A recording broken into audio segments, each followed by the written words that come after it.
Hi, this is Evakarpman, and you are listening to the Dream Big Podcast Show, the place to go, to learn, laugh, and grow. Today we welcome the New York Times bestselling author many times over and one of the world's leading authorities on happiness, Gabby Bernstein. If you love being happy, and I know all you big dreamers do, you're going to want to listen very closely to my chat with Gabby. You ready? It's time to dream big. Welcome to the Dream Big Podcast Show. We're inspiring you to shoot for the moon, take aim and go. We bring to you amazing guests who truly love what they do. Every day they're living their dreams, and so can you. Dream big, take action to reach your goals. Are you pumped yet? It's showtime, let's rock and roll. Before we dive into this week's content, let's hear from silly Sophia.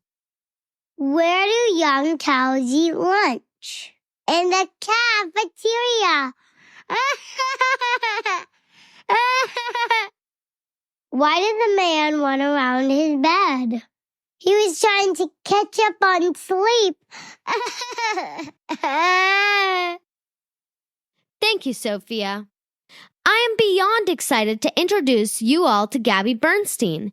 You may already recognize Gabby's name because in episode 208, I did an entire episode on Gabby's comeback rate concept, which now you'll be able to hear directly from Gabby about the meaning of that phrase and so many other amazing tips on how we can be and stay happy during these challenging times. Gabby is one of the world's leading experts on happiness with numerous #1 New York Times best-selling books. She's been featured on Oprah's Super Soul Sunday as a next-generation thought leader. And along with Deepak Chopra, Gabby co-hosted the Guinness Book of World Records' largest group meditation. We are so excited to help spread the word of Gabby's latest book, You Are the Guru. 6 messages to help you move through difficult times with certainty and faith. We will be sure to include links to the new book and everything discussed in this episode in our show notes at dreambigpodcast.com/216. Without further ado, it is my honor to introduce the big dreamers to Gabby Bernstein. Let's roll the tape. Hi, Gabby. It's so exciting to have you on the Dream Big Podcast. I could not be more excited to be here. This is so awesome. Well, thank you so much. It's such an honor to have you here, and I'm so excited to talk to you today. I'm so happy to be with you. I like your Zoom background. It's very, thank very you. Very cool. Thank you. I'm so excited to talk to you about happiness and love and gratitude today. But before we do talk about that, I always like to ask guests about their journey. And I know, for instance, that you have referred to your early 20s as the time when you were emotionally and spiritually bankrupt. And even though on the outside world, it may have appeared like you were okay and you were great and you were doing great for your age. But can you talk a little bit about the difference between achievements in a career versus being happy as a person? What an amazing first question, by the way. That's so good. Well, I actually believe that throughout my journey as a spiritual teacher and a self-help book author, I have come to realize that any outside credential or amount of money or relationship is not our source of happiness and worthiness. It's the result of a grounded state. So when we think that something out there is going to make us happy, we actually have it all wrong. It's when we're happy that what we desire begins to come to us naturally. So when we focus on feeling good, that is how we can allow what we want to unfold. And so that's really been the big part of my story, is not using my credentials or my experiences or my books or whatever to be my source of happiness and worthiness, but instead to make sure that that worthiness came from my own inner being and my own inner experience.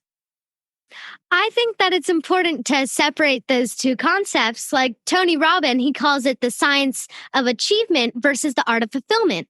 And like you're saying, it's about when you're happy that your dreams, when they come, when you achieve them, they make you happy. And when you're not happy and your dreams come to you, and you're sad while you have your dreams, and that's truly sad.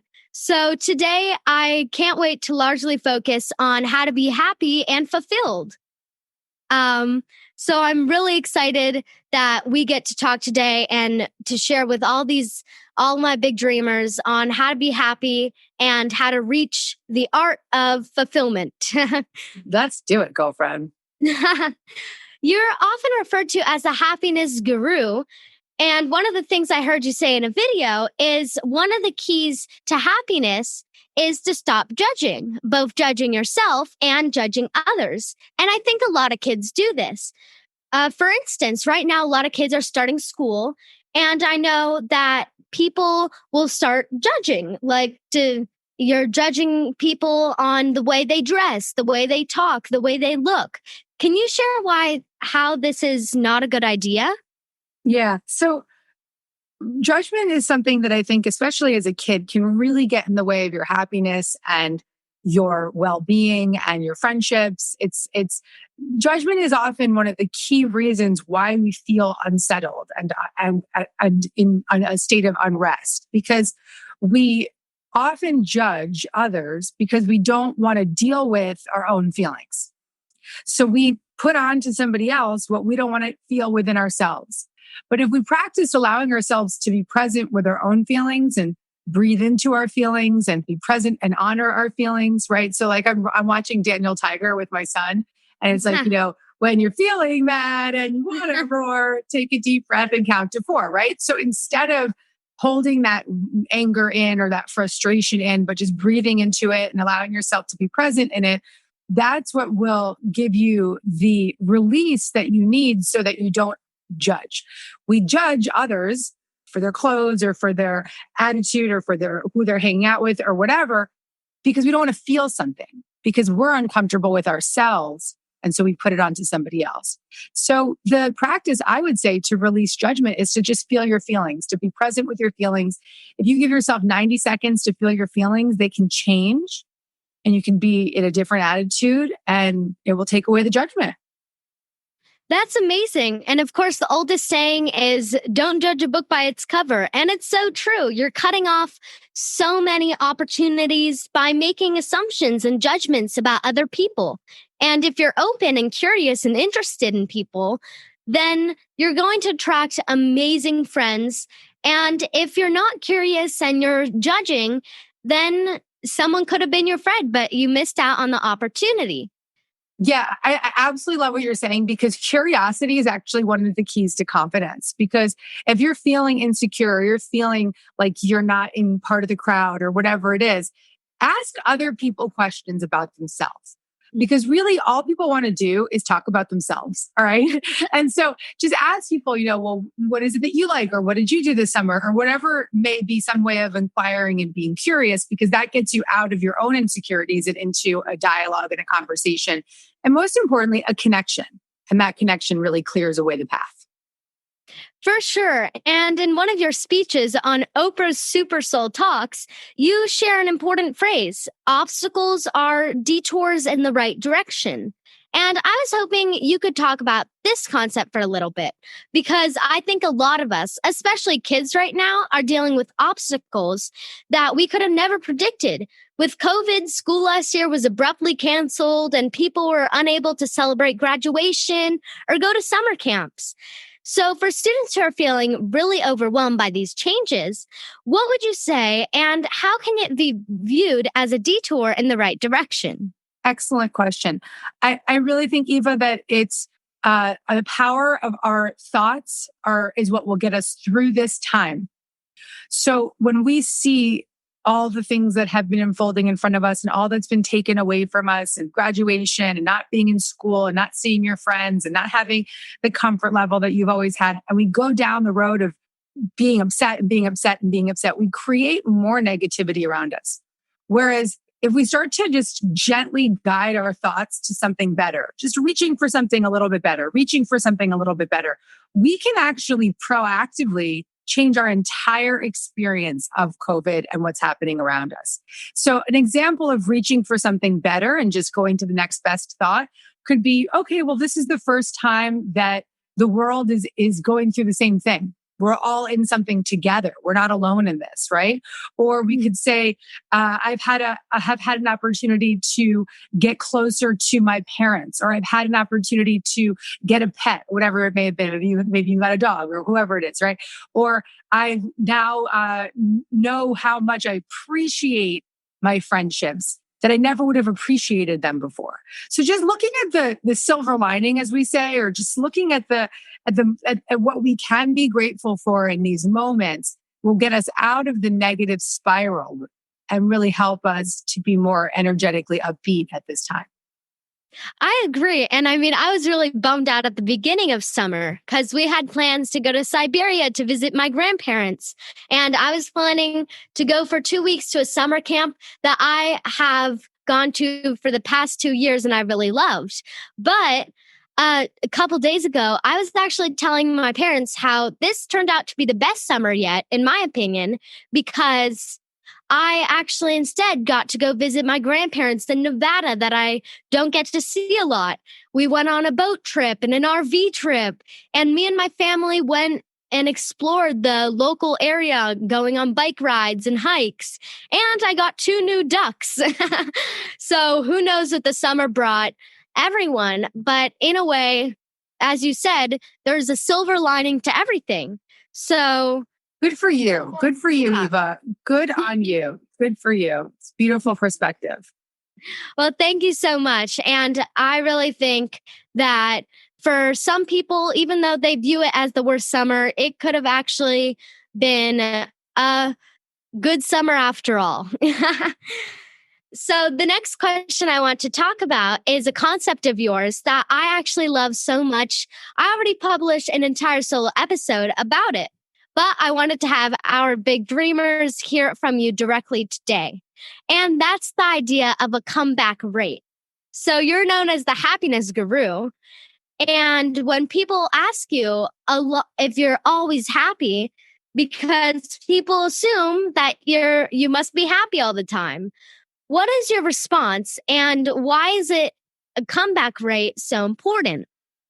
Right. So my answer is hell no, I'm not happy all the time. Of course I'm not. I'm a human being.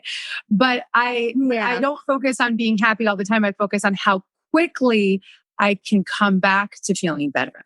So in my life, in my career, I'm writing my 9th self-help book. So I have so many methods and tools that I have developed for coming back to a better feeling. So the focus isn't always about being happy all the time, but it's about developing practices for coming back. And the more you come back to that place of happiness, the easier it becomes. So just like you were saying when you were talking about focusing on the good stuff this summer, the more you focus on the good stuff, the easier it is to focus on the good stuff. The more you breathe into your feelings, the easier it is to do it the next time. So finding these different practices to get you out of a negative mood is a really important technique for every human being, particularly young people, to develop that kind of resilience and then to guide yourself back. And so let me give you 1 or 2 things that people can do, okay? Because I know that it's really important to me to give these messages to a young audience right now, because what you guys need most are tools to feel better in the moment so that you can create that resilience and that comeback rate, okay? So if you notice that you're feeling anxious, you can just do a simple breath practice, and it's called the 5-second breath, right? So you breathe in for 5 strokes. So in, 2, 3, 4, 5. You hold your breath for 5. And then you release your breath for 5 seconds at 5 strokes. And then you hold it again for 5. In for 5, hold for 5, out for 5, hold for 5. That one breath pattern, if you practice it 3 or 4 times, will completely calm you down and give you a different energy. Wow, that's truly amazing. And I love that concept, Gabby. And it's so important. I also tell people I get frustrated all the time. My sister comes into my room, she takes my stuff, or something I was looking forward to gets canceled. But whatever it is I'm human. I get frustrated. But the key is, as you said, to just snap out of it. Try breathing or come back to a very beautiful place. Picture you're in Hawaii or Mexico. And for me, it's playing music or going outside with my chickens and ducks and dog. And it's just coming back and being able to calm yourself down, right? That's right. That's right. So I know you have worked very closely with some of the most admired people on the planet, appearing on Oprah's Super Soul Talks and setting a Guinness World Record with Deepak Chopra for the largest group meditation. I'm curious, how long had you been thinking about working with Oprah and Deepak before that actually became a reality? And for people with big dreams who want to meet people who seem unreachable, how do you make that happen? So I had the vision, and I mean that, a vision of being interviewed by Oprah for probably at least 8 years before it happened. And I held that vision and I meditated on that vision and I allowed myself to feel the excitement of what that vision looked like. And that dreaming that you call it, right? That visioning, that dreaming, the feeling, the excitement, the suspending any disbelief around it really contributed to me manifesting that interview. And by the time I got the call from the producers at Oprah saying, hey, Oprah wants to interview you, I was like, oh yeah, I've been waiting for this call for 8 years or whatever it was, because I had known it was coming. And there's this practice of just knowing and being certain. And the certainty comes when you just feel good and you enjoy the vision making. So if people that are watching have big dreams, don't deny yourself those dreams. Write about them, feel them, daydream about them. That is how we create the reality that we want. Well, Gabby, I must say that having the chance to interview you, to have you on my podcast, was definitely a dream come true. And honestly, for people with big dreams out there, just keep on dreaming. Like right now, I'm dreaming that a lot of people will get lots of impact from my podcast, or in the future, I'll interview J.K. Rowling or Deepak Chopra or even Oprah.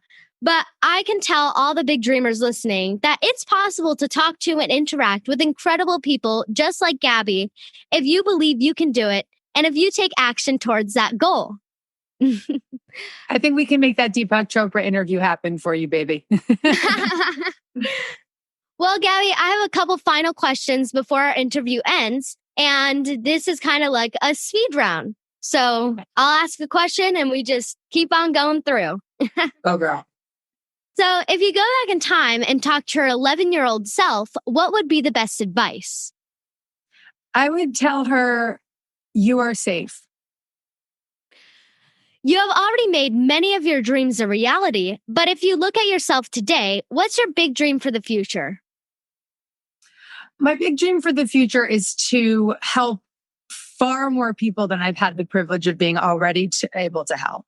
I see there's a lot of suffering in the world, and it is my intention to help so many people, particularly kids. And I'm really glad to be kind of kicking off the work with you right now to help more young people, because I believe that you are the going to make the changes that we need to see in the world. And I want to be a great support to this generation that you're in.